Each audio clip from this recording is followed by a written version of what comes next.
I feel like we should do a Kazatsky or something. Welcome, everyone, to the Joan Hamburg Show. And I just give you the number to remind you.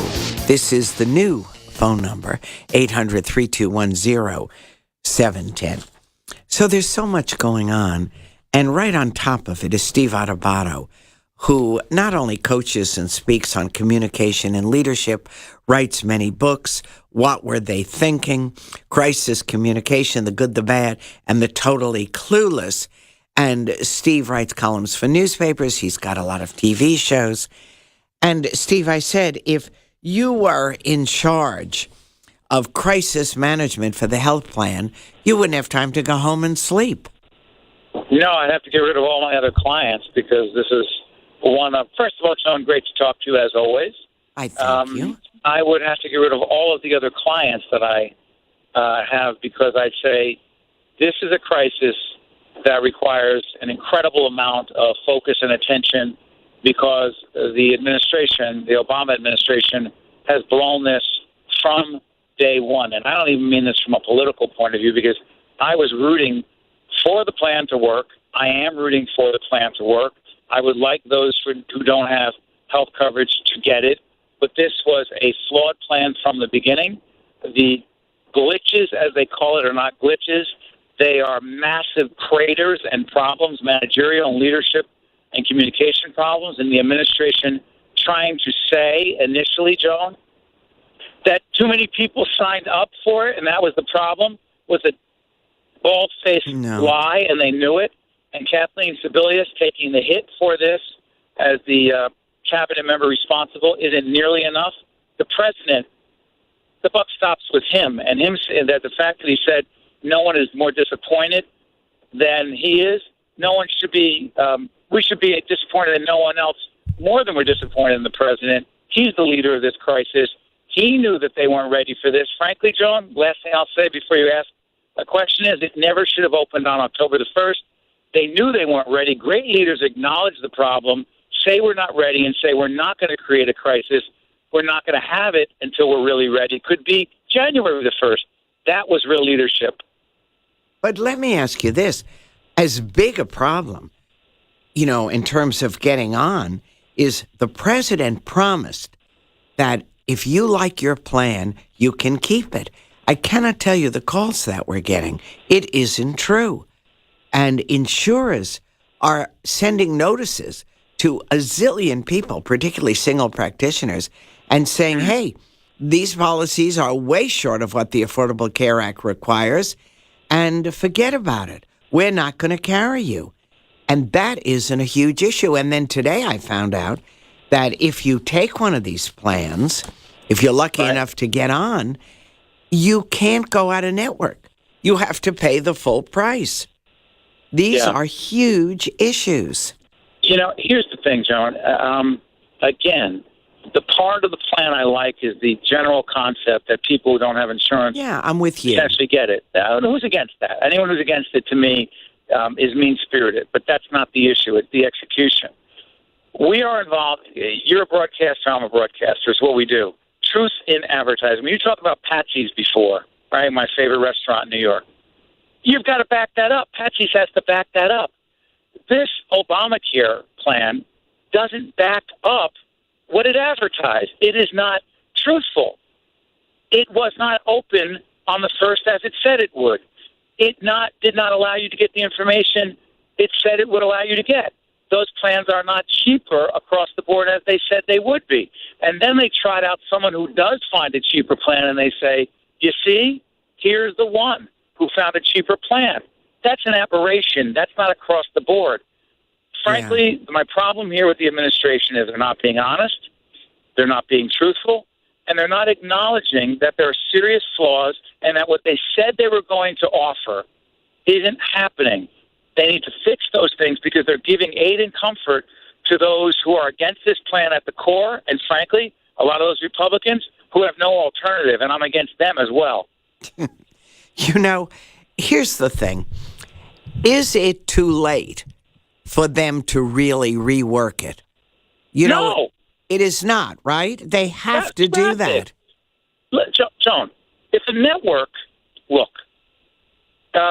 This is, people are going to say this is a wacky analogy, but say Oprah starts a new network, which she did. Frankly, it wasn't very good.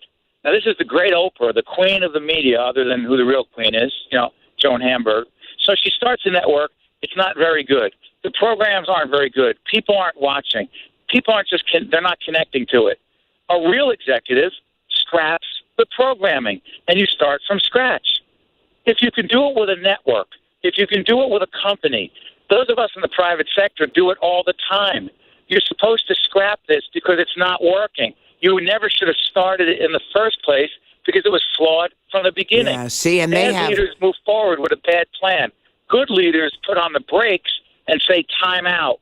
We need to go back and rethink it. And they have a good excuse now because they're not ready technically to get up and running, so they should give everyone, more time, take it until the first of the year, and rethink a lot of these things, because the fact that insurance companies, some of the biggest, are terminating hundreds of thousands of policies, this is ridiculous and obscene.